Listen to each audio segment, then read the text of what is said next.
welcome to It's an Ink and Stampede. This is Darlene, and today's video is going to show you what my mini album looks like from these AccuCut dies that I purchased. This is the AccuCut Tree #1 die, and it's a two-part die. Really like the dies because on the side it has a small image of what's located on the die, so it's really easy for me to store. So as I said, two-part die. Part 1 has the largest tree shape and the two small. And then the second part has the two middle pages. So I'll show you what I did with this die. This is my chipboard tree, and I used the graphic 45 papers, which I really like the vintage look of. I first began with cutting them out, obviously.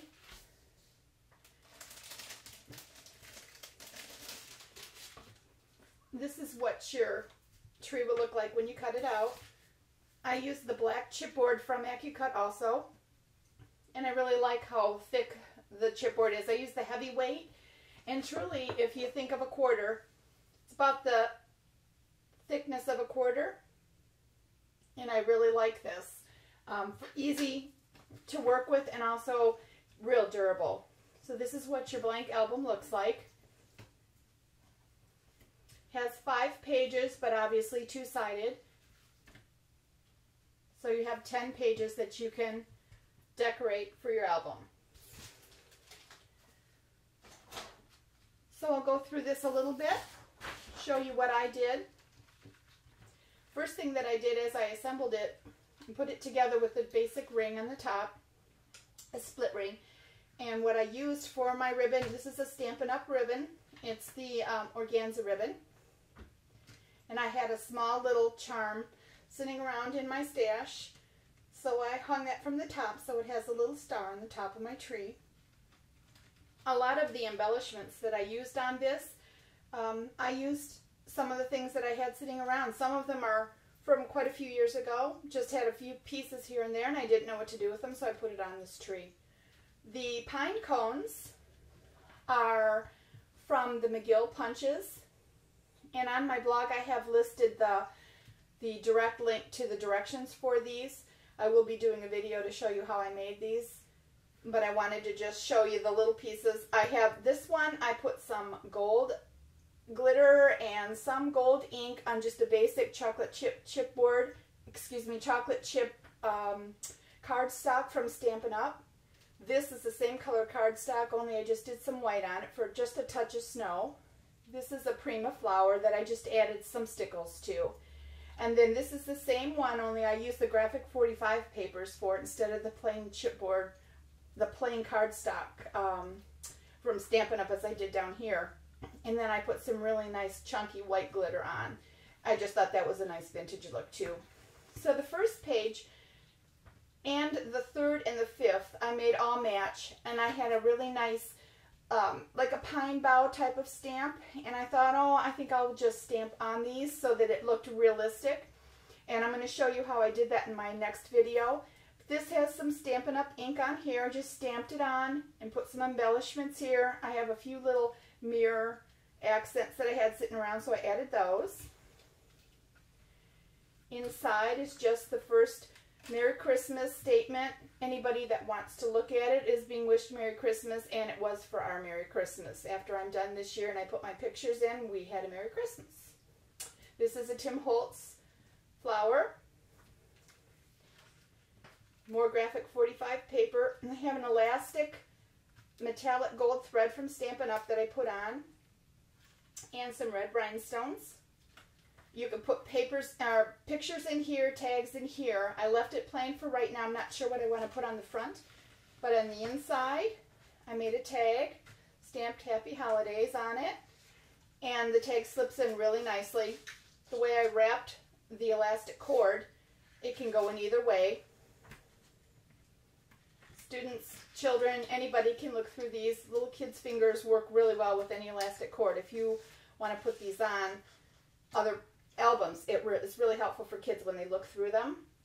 Holds in really nicely, things don't fall out. And then I put just some extra embellishments that I had laying around. This is a pearl. This is just a nice rhinestone. I don't even remember where I got these from, but they work perfect. I only had one, and I thought it was a nice little embellishment at the top. Page 3 has same stamping. I punched a hole in with my crocodile, put an eyelet in, hung some of the little facets from Tim Holtz, and on the back I punched out a circle that says do not open till December 25th from Graphic 45. Adhered that on the back with the glossy accents, and then inked around this with some really nice gold metallic ink, so it all coordinated. I have some iridescent sequins with some brads in the middle, and all of the inking on the edges of everything is the Tim Holtz tea-dye ink, Distress ink. The back of this page has just a simple border that I adhered only onto the left side. This is a Stampin' Up! Punch. This is a tag that I made, just two-sided. I took some gold embossing powder and just edged it with gold embossing powder. And I'll put a picture here, and then I'll probably use a white gel pen to do some journaling. And when you put it in here, it does act as a pocket. Just a few embellishments here from the kit.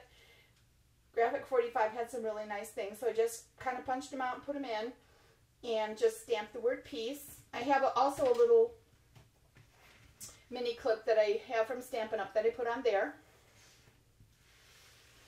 The next page, love the new paper rosettes that are so popular. So I punched out an edge with one of my punches. I'm pretty sure this was a Stampin' Up! Punch also. Eyelet punch. Made the paper rosette, did some flowers and some buttons, and I have a lot of embroidery floss left over from the old cross-stitch days, so I just put that in the center. This is a envelope that I made, and I added some crochet cotton and put my own little circles here and eyelets so that it would open and close. And this is from the paper too. Just punched out the number 24, and then I just put a small tag in here that matched.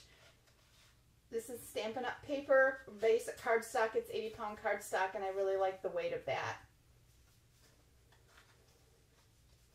And when I adhered the paper rosette down, I only adhered the left side, so this acts as like a little pocket also, and it holds this very nicely and doesn't fall out. I like when I open my books up or any of my albums up that things don't fall out, so I try to make it as nice as I can with some of the embellishments to hold it in.